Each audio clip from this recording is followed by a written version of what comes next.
Would we be better off explaining stances as transition in multiple movements? Yes, but people have a hard time with that. So Chiba Chosen, who founded my style of Shorin-ryu, didn't actually like to call them stances. So instead of the word tachi, or the suffix dachi, he would use the word ashi, which means step. It also means leg or foot, different kanji for different things. But he would refer to them as steps. So rather than calling this shikodachi, right, our square or four corners or square thighs stance, it would be the horse or square step. This would be, instead of Zenkutsu Dachi, the front stance, Zenkutsu Ashi, the front step. Neko Ashi is already Neko Ashi, right? But he liked to refer to the stances as steps instead. And I think that that is actually a really good way to look at them.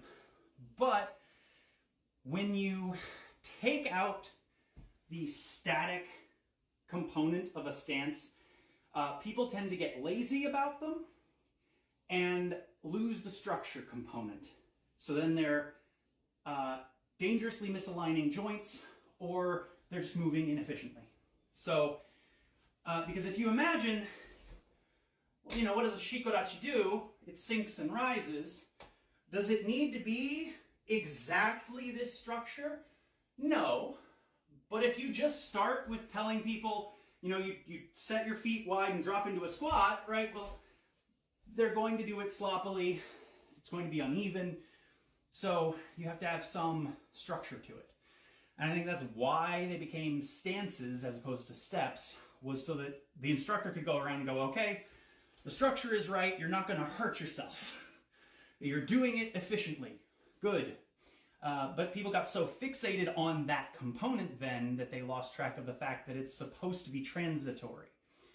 Stances aren't... We think of fighting stances, right? And people will tell you, oh, you'll never fight in this stance. Well, yeah. It's not meant to fight in. It's meant to do a technique with.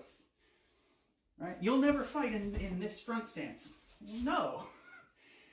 But you use it to do a technique, right? The thing you've got to understand about your stances is that they move your body weight, they move your center of gravity, and they basically control how you generate power transitioning from the floor into the rest of your body.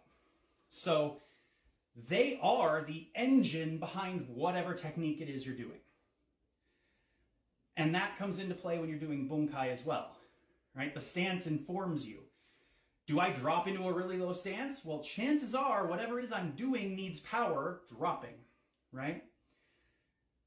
And conversely, if I'm stepping up into a higher stance, whatever technique I'm doing needs power generated up. So it is definitely important that we understand that stances are transitory in nature. They are meant to be steps that power and provide control and structure for whatever technique it is you're doing. But you still have to check the structure, so there is still a static component to that.